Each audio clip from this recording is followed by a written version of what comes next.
napuno ko yata tong... Is it okay, Justice, just in case we rejoin lang? Yeah, One okay. second. You want me to Yeah. rejoin? Sorry about that, kasi I think I have to Okay, reset I'll this rejoin. thing. Sige. Or I'll send you a new link na lang, Justice. 1 second. I'll just send you a new link. 1 second. Sorry about that. Ako naman ang pumalpak. Sorry guys, medyo napuno ko pala tong... Bakit ganun? Okay. Kasama natin si Justice Carpio. 1 second lang. I'll make a...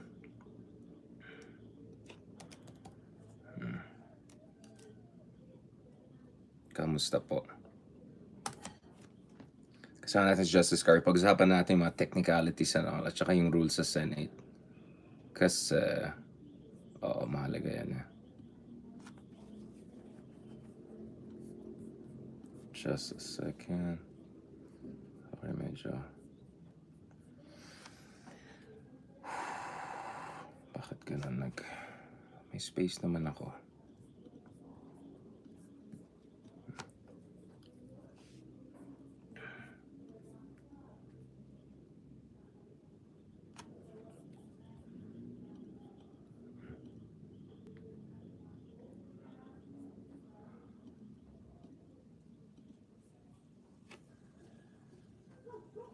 Kamusta guys? 1 second lang. Let me start lang this.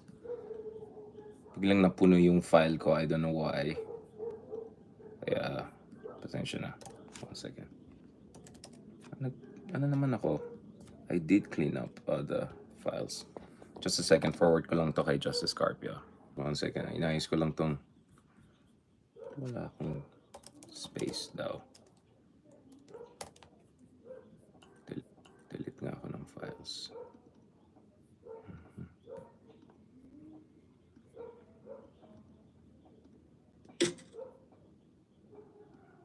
Delete.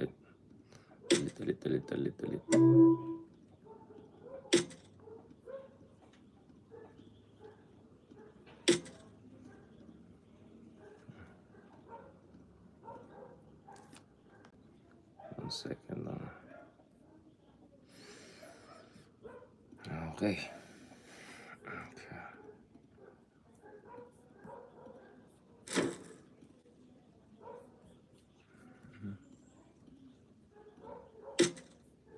Ayun.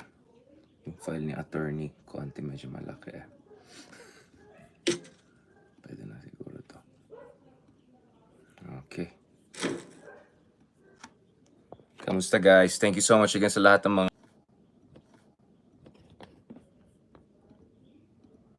Thank you again, Justice. Pasensya na again for that. Medyo malaki yung file ni Ronald Llamas. Sa lahat ng Ronald Llamas ko sa desktop, dinalit ko lahat. Type, Ronald, anything Ronald Llamas, tanggalin na natin. Okay, let's go. Okay. Oh, but ayun na naman to. Wait lang, Justice, I'm wondering. Bakit? This is weird. Okay, siguro. Bakit to ganun? There must be an error. Sorry about this, just I think I have to reset my... Kasi may space na ako I don't know why it's saying walang space. Let me do one more try, Justice. I'm so sorry about this. Inaano tayo, sinasabotahe tayo. Sige, i-cloud ko na lang. Okay. Recording in progress. Yes. I'm just gonna put it. Yeah, I'm gonna put it on my iCloud na lang. I don't know what's happening, but sinasabotahe yata tayo. But anyway, thank you so much, Justice Carpio, for joining us. It's good to see you kasi literally kanina may technical difficulties. I can only hear your voice. Baka gawan tayo ng story. Justice, hinahanap ka last week pa lang. But obviously with some logistical issue, I was not able to pin you down. So unfortunately, we had to have people like, Ronald Llamas among others to fill in the gap. But now, let's do this in a legit way. Love na love ko si Ronald. But let's talk about the impeachment trial, because last week, nagpapanik ang tao na hindi mangyayari yung trial at all. I kind of found that exaggerated, but I like the fact na ang daming nagalit nung nabuking na sila Team Piatos, led by Bato. We're trying to nip it in the bud. So, Justice, actually, I was blaming our episode. Remember yung episode natin, sabi natin na even if Sara has 9 votes to block, she will be damaged enough by the evidence. So, feeling ko, yung napanood nila yan, nagpanic yung Team Piatos. No, wag na tayo mag-trial, baka mabuking tayo. Is that what happened, Justice? Do you think they got suddenly scared? Kasi bloodbath ang gusto ni Sara. Biglang ngayon, takot na sila mag-trial. Well, that's possible. But I think they still don't have the majority, no? Mukhang 11 Yeah. lang sila eh. Yeah. They need 13 eh. 13 to block, you mean, the trial from happening to begin with? No, they to acquit. Hindi ba 9 ang kailangan? Nine. Yeah, nine, yeah. I mean to block the trial. To block they lang, need exactly, yun nga. They don't have the numbers. Baka 11 lang daw maximum. Yeah, 11 lang sila. To pass that resolution of Bato, they need 13. Yeah. But I call it the Tokang impeachment resolution, and I mean it in the most the dark, like satirical way. Like talagang Bato yan impeachment, gusto ni Tokang. I mean, I found it always weird na Bato will push for this. Considering Justice, remember when he was the PNP chief, sabi niya, kung wala ka naman ginagawang mali, wala kang dapat ikakatakot sa batas, di ba? I would say exactly the same thing.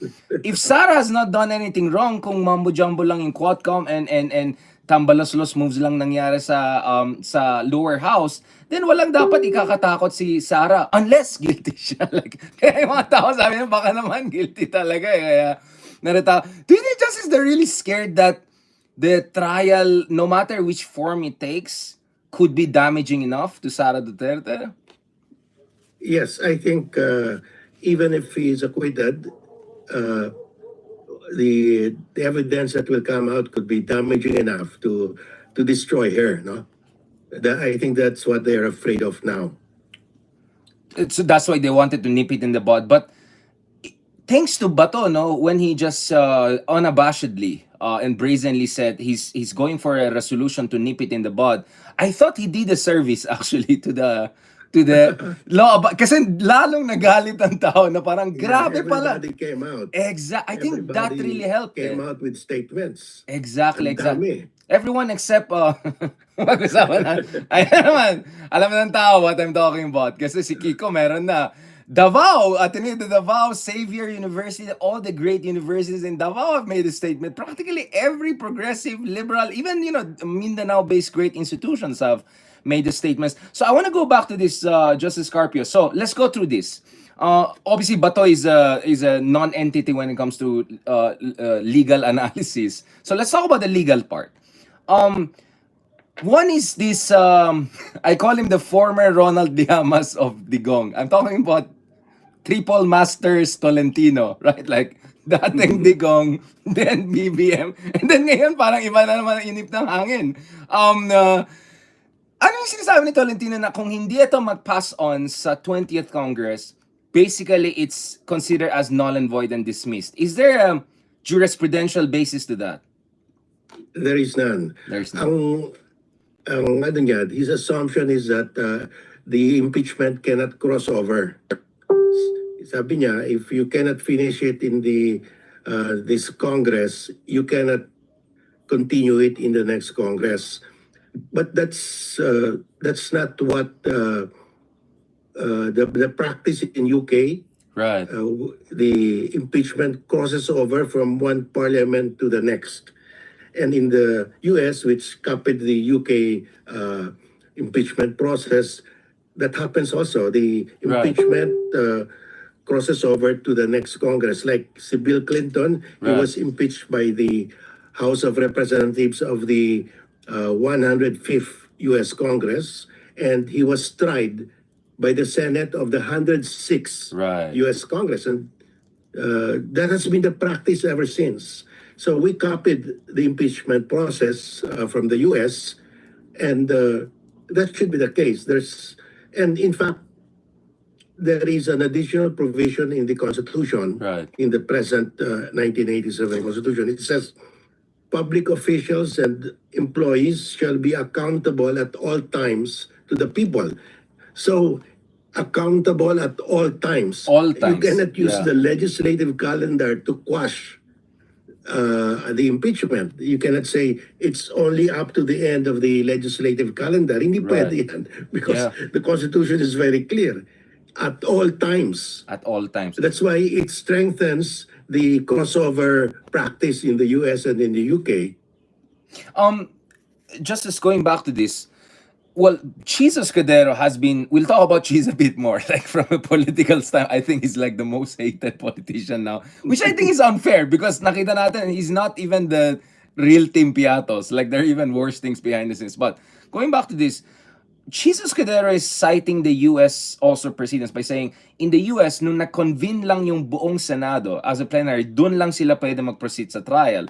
And then his second argument is, legislative priorities dumagdag during election period. Nakausap na niya si BBM na-realize, well, obviously nakita natin dun sa Anthony Tablero ng podcast na-realize niya pala niya, bigla na kailangan pala niya ayusin yung economy. So biglang yung excuse is actually to move it from June to by more than a week because kailangan daw na bigyan ng priorities mga yan. This is where, interestingly, if si Tolentino went from ganyan, si Coco Pimentel may have finally his moment of redemption, right? He's the most eloquent argument, basically, he's the most eloquent source of arguments against this whole Chiz Escudero and also the Team Piatos arguments. Basically, ang point ni Coco Pimentel, from my understanding, is first, why are we even looking at the US as a kind of a parang categorical inspiration or jurisprudential precedents? And second, our own Senate rules say, although hindi ko rin nahanap yung sinasabi ng number 10 or 12, say that pag meron kang legislative agenda and meron kang trial, unahin mo yung trial, the trial tracks precedents, because ayaw mo rin nakalutang yung person who would be subject of impeachment, because kung innocent tong tao na to, gusto mo matapos na yung issue para mag-move on na siya dun sa trabaho niya, which makes perfect logical sense to me. What is your legal analysis of the Coco Pimentel intervention? Well, I tried to look for that provision. What I found was, because every year, every Senate rather, after every 6 years, the Senate adopts its own impeachment rules to every when there's a new Congress. And during the time of Coco Pimentel, it says there in the rules that at 2 p.m., if there is an impeachment, the legislative work will end and they will conduct the impeachment, the trial. So in a sense, the impeachment prevails over legislative work. But starting at 2 p.m. lang, in the morning, they do the legislative work. That's what I found out. But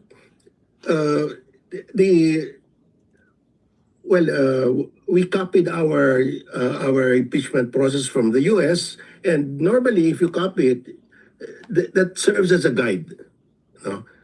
And guide, but not absolute source. We don't have to absolutely. Yeah. It has persuasive effect. That's what it has persuasive force. It's not binding, but it has persuasive force. Right. And we normally follow it if it has persuasive force. No, so, but there is an additional provision in the new constitution that says public officials and employees shall at all times be accountable to the people at all times. All times, the legislative calendar cannot extinguish accountability just because the legislative calendar says the session will end June 11 or June 12.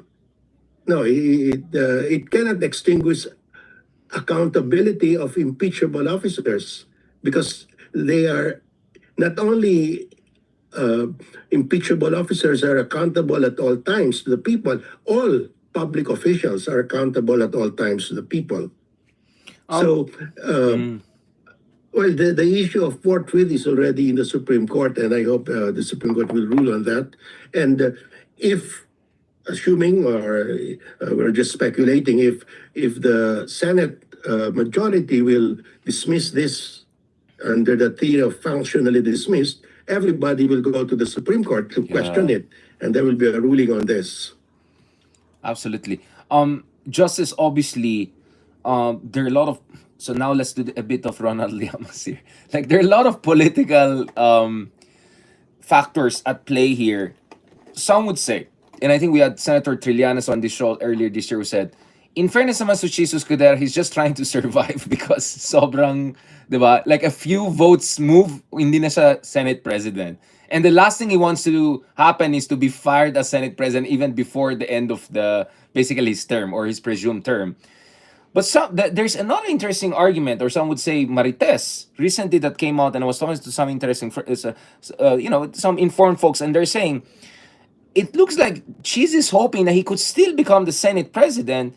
And some would even say meron daw angulo na even si BBM daw behind the scenes is encouraging Chiz to do cheesy things, which is like to say this, to say that, basically. Kasi medyo worried daw, allegedly even si BBM, na the impeachment will end in embarrassment, or if anything, it could, if Sara comes out of this alive, that would be enough for her to launch a kind of a vengeance campaign a la Donald Trump. Ikaw, just what is your understanding here? Did Chiz overplay his hand? Because yung excuse na may elections, medyo nakalusot siya doon. Pero for him to make another excuse to delay it again na almost mag-June 12 na at mag-holidays na, tapos I think he really overplayed his hand there, no? And I want to figure out what on earth really pushed him to that. Is it fear? Is it greed? Is it just folly and ambition? Well, we are speculating here, no? But this is the Ronald Diamas part, Justice. So it's okay. We can have the caveat. Yeah. That's the caveat. But I think it has to do with the Senate presidency. You're right. No? You need the votes of the Duterte bloc. Yeah. And so you try to navigate it by trying to accommodate everybody. That's the work of a presiding officer. You try to please everybody. I think that's the reason for this. So basically, more survival, right? He's just trying to, keep his head above the water. Yeah. Yeah, it's basically it's the internal politics in the Senate that's affecting this. Justice, are you worried na yung Senado ay medyo magulo in a sense that parang since, especially after the Migzubiri incident, people are worried na Senate doesn't have a center of gravity. I mean, it's not like the Senate was perfect. We'll discuss the impeachment case of ERAP and also Justice Corona, Chief Justice Corona shortly. But even by historical standards, mukhang ito yung medyo magulo yung yung mga internal alignments at saka yung stability of leadership. Kaya again, not to excuse Chiz Escudero, but in fairness, I think Chiz is trying to survive lang dahil ang gulo nung internal alignments. Having said that, how do you see Tito Soto and all positioning? Do you think they want to be the Senate President? And I know again, maybe this is again too Ronald Llamas for your taste, Justice Carpio, but do you think maybe Chiz has expired basically the time for another product to take over or maybe go back? Because when Tito Soto was in charge, there was some stability. I'm not a fan of the guy, but he protected Senator Trillanes from the whole Duterte amnesty shenanigan. I mean, internally, I talked to many senators. They were saying he's very collegial, very a man of parliamentary politics, mga ganun. Again, I know I'm saying Tito Soto, people raise their eyebrows, but that's the reality inside, at least from history. Yeah, well, I think there are three people have more or less announced that they're running. It's Chiz, it's Tito Soto, and Amy, because she announced it. Oh. So, well, just to be clear, sorry, let's just eliminate the joke one. Let's talk about two very shortly. Si Amy trying to be the Senate President is like yung kulelat sa classroom gusto maging class president. Di parang kung sino pa yung kulelat. Yung pang, di ako mag-class president. Di ba? Parang ganun ka ridiculous yung kanyang bid for presidency. But hindi naman bawal mangarap. Sorry, Justice, go back to it. Yeah, so there are three known contenders, and one is a joke. Of course, there are blocks in the Senate, so all of these are affecting the impeachment, no? But one thing is clear: there is a crossover, no matter what. I think if it's brought to the Supreme Court, the Supreme Court will say there will be a crossover because this is not legislative work. This is quasi-judicial work, no? And there is that provision in the Constitution. I mean, Because if you follow the theory of Senator Tolentino, you just run down the clock at the Yeah. the calendar of the Senate of the Congress, and that's it. You get acquitted of any Yeah. impeachment. No, I think the bad, very bad development, and I don't think the Supreme Court will uphold that. Exactly. Okay, so Justice, I'll make the question a bit more pointed, no? You mentioned three contenders. One is obviously a joke, as we mentioned a while ago. But do you think that Chiz has abused his Senate presidency? Because the argument of Tito Sota is not even like there are people even calling for him to be disbarred. Now, parang point nila is he's abusing his prerogative as a Senate president to violate the constitutional duty of the Senate. Well, she has taken a position, and he said it's up to the Supreme Court. Well, that's how constitutional issues are resolved. We all Okay. go to the Supreme Court. If it's because of disputes like this that we develop our jurisprudence, Then let it but be. Yeah. I think we still have time. I think at the end of the day, the Supreme Court will say forthwith means you cannot during your recess, you have to conduct the trial because you're not doing any legislative work anymore. And also, there is a crossover. I mean, if you don't have a Yeah. crossover, you're practically negating that provision in the Constitution that public officials are accountable at all times to the people. No? So I think we will end up with that. And the impeachment will continue. It will cross over, and this will be resolved based on the evidence. Well, of course, it's a political decision also, but as I said, even if a person is acquitted, because there are two judges here, they're the formal judges, the senators, and also the people, because the people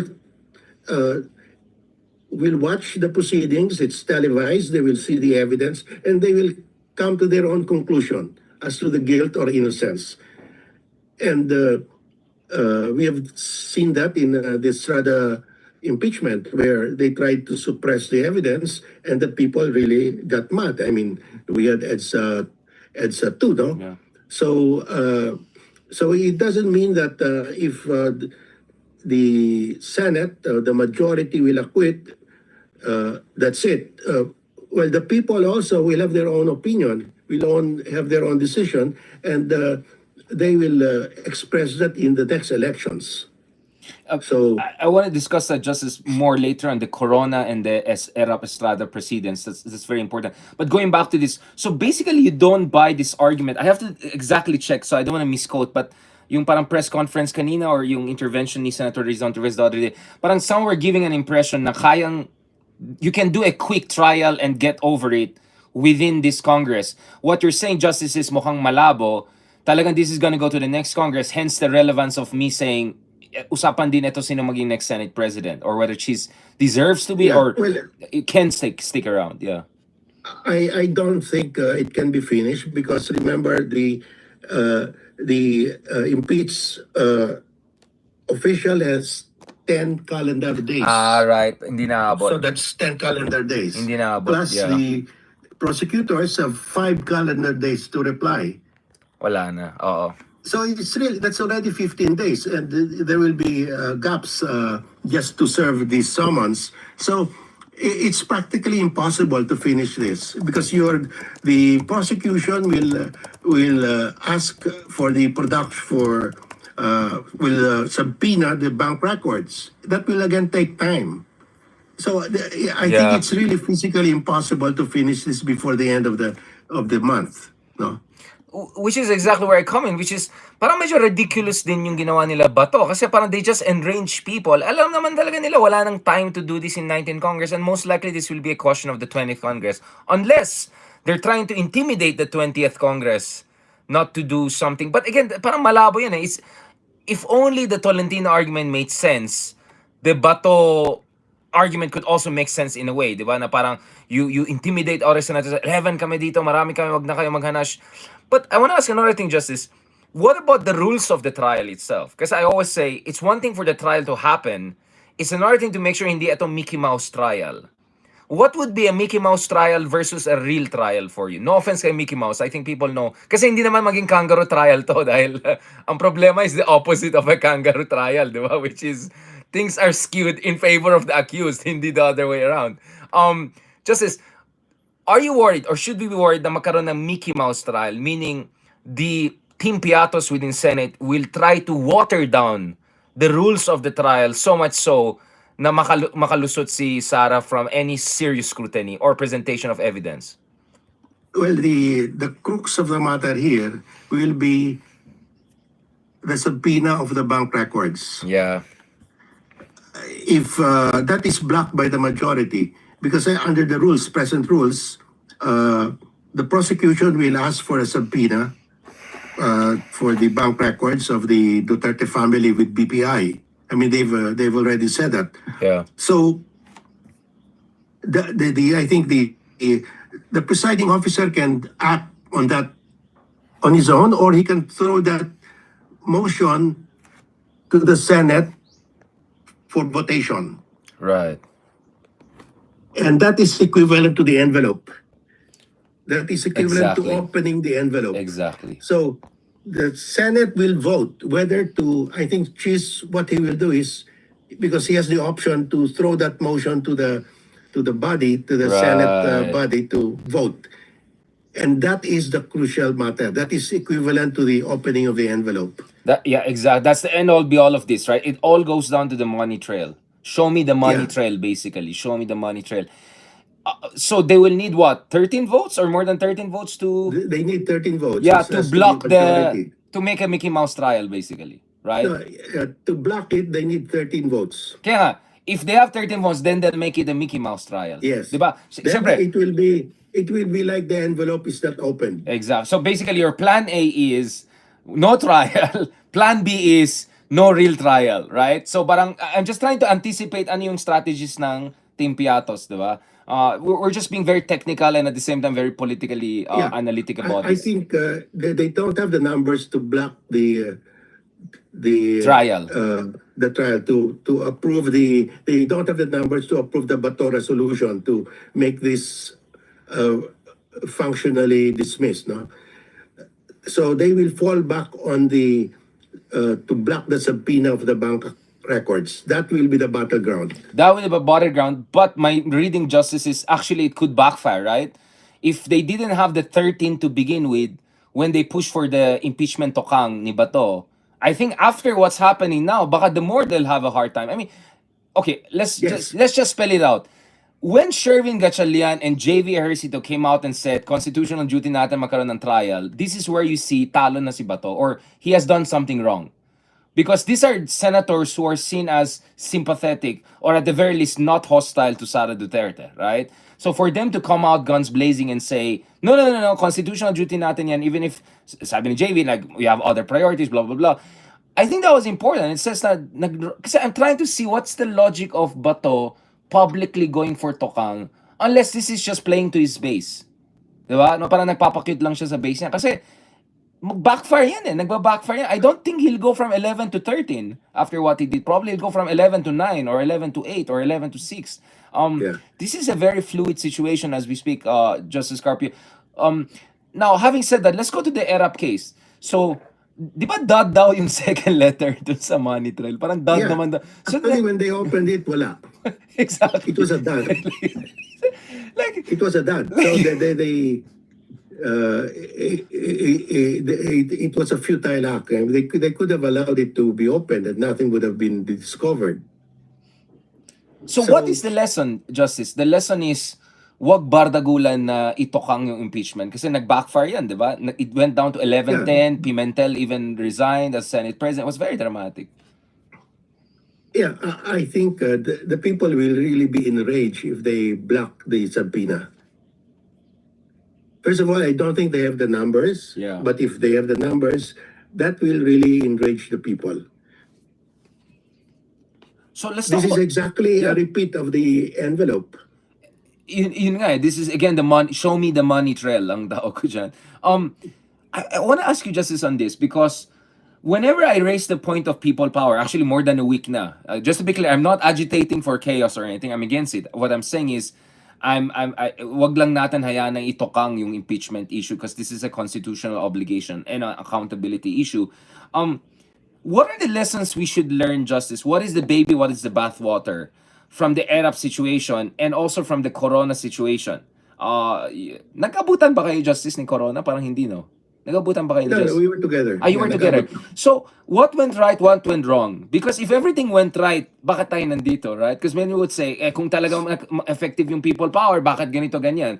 Kung yung corona maayos, bakit ganito, ganyan? From your read, Justice Carpio, I know this is a bit sensitive, especially when it involves one of your former colleagues. What are the lessons we should learn from history to make sure na this time we get it right, including those people who are gonna protest later and through the week from June 9 to June 11. What is your read, Justice? Well, from the Estrada impeachment, I think the lesson is do not suppress evidence.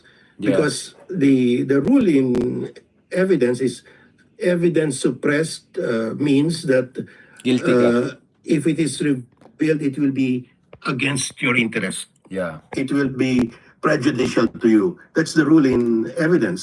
If you try to suppress evidence, the implication there is if it is shown, it will be against your interest. So, if, for example, if the prosecution asks for a subpoena to get the bank records of the Duterte family, and that is turned down by the majority, that will be terrible because I think that will enrage the people. It's just like the Estrada impeachment. So I think they should just allow the process to continue.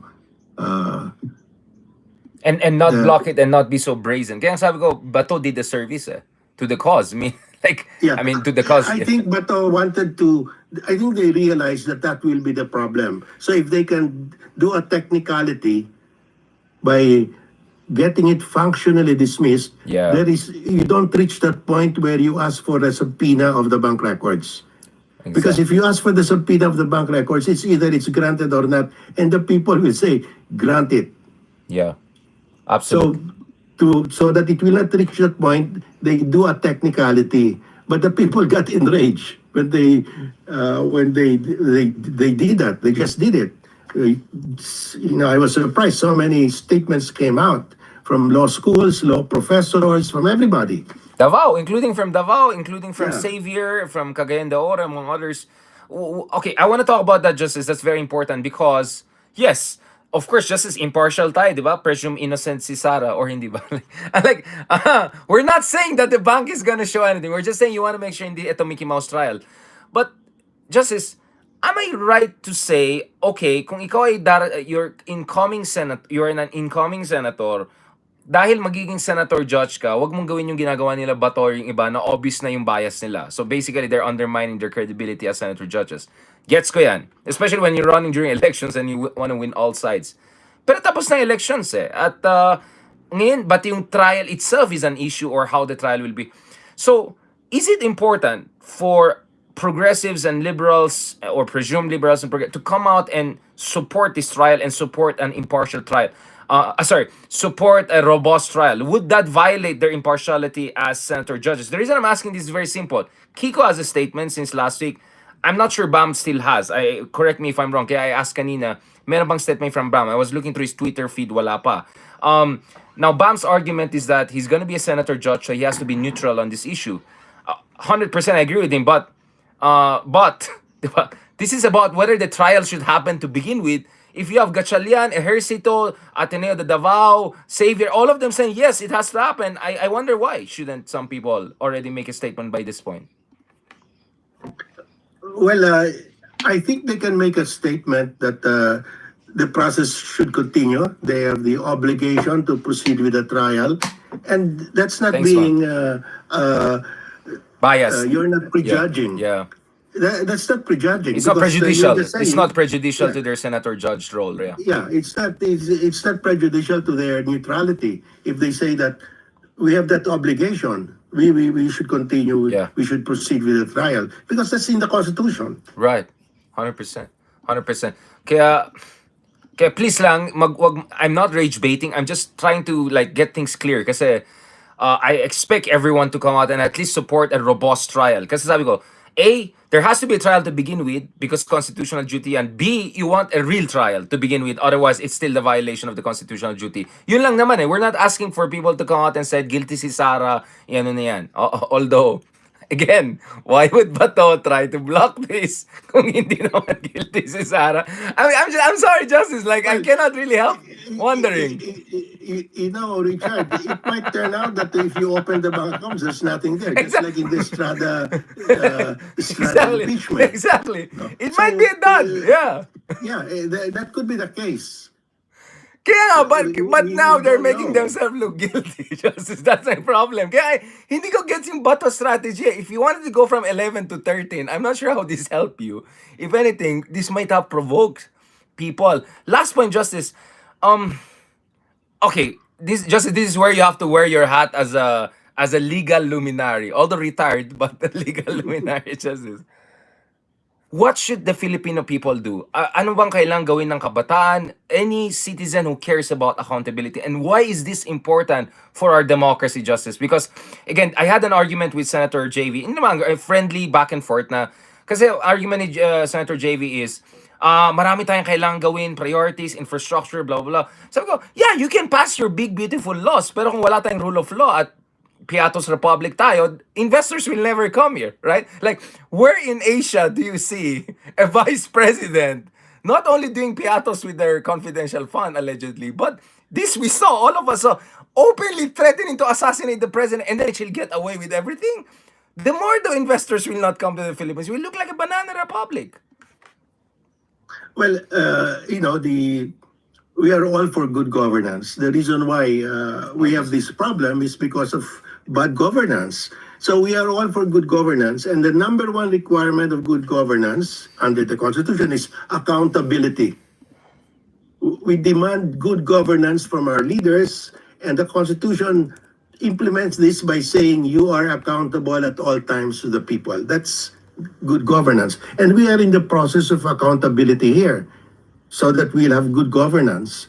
And so the people must see to it that this process, accountability mechanism, continues and is implemented. Yeah. Because can you just imagine Yeah. if because After of everything, yeah. legislative calendars, this accountability is extinguished. I mean, they just run down the clock and they're acquitted already. So what will happen? I think we'll have a real revolution, a bloody revolution in the end, if we allow this to happen. So we have a mechanism in the Constitution. Let's follow it, and everybody can agree because this is a Constitution. And okay, I don't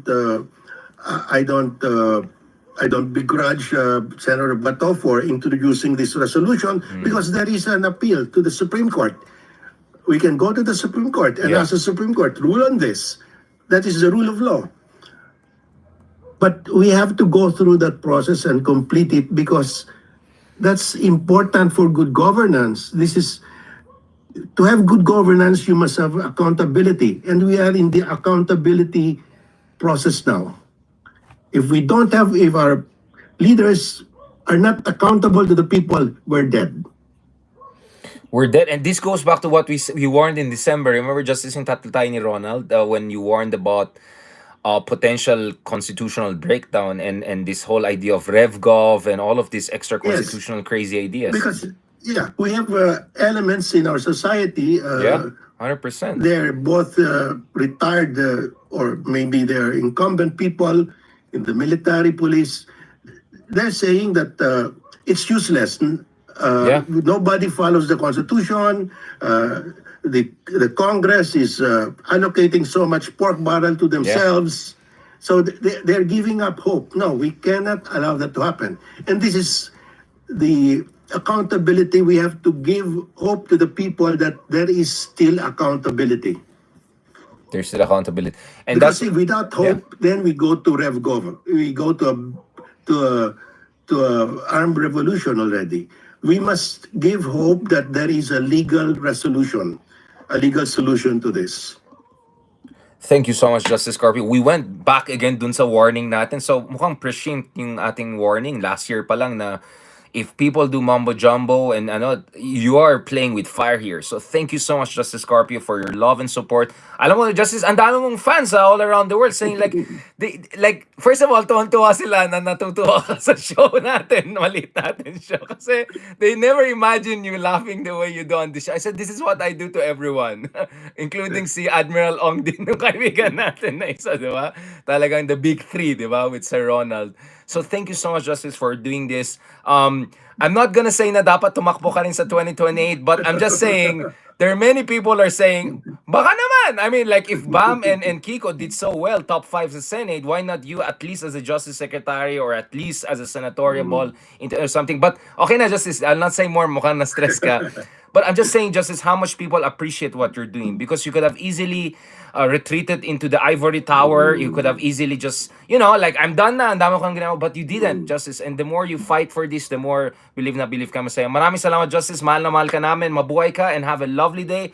And looking forward to catching you in person sana either on my TV show or for our podcast with Sir Ronald soon. God bless, Justice. Have a lovely day. Thank you. Thank you, Richard, and thank you to our viewers. Salamat, sir. God bless. Recording stopped. Thank you so much, guys. Maraming salamat again. Pasensya na, biglaan na rin ito. There was a little bit of confusion about time difference. I thought nasa overseas si Justice. So I said, okay, let's just do it now. So biglang ginawa natin. And again, my apologies for a tad of technical difficulties. I don't know what happened. Bakit biglang, yeah. Oh, geez. I hope this will process again. Nevertheless.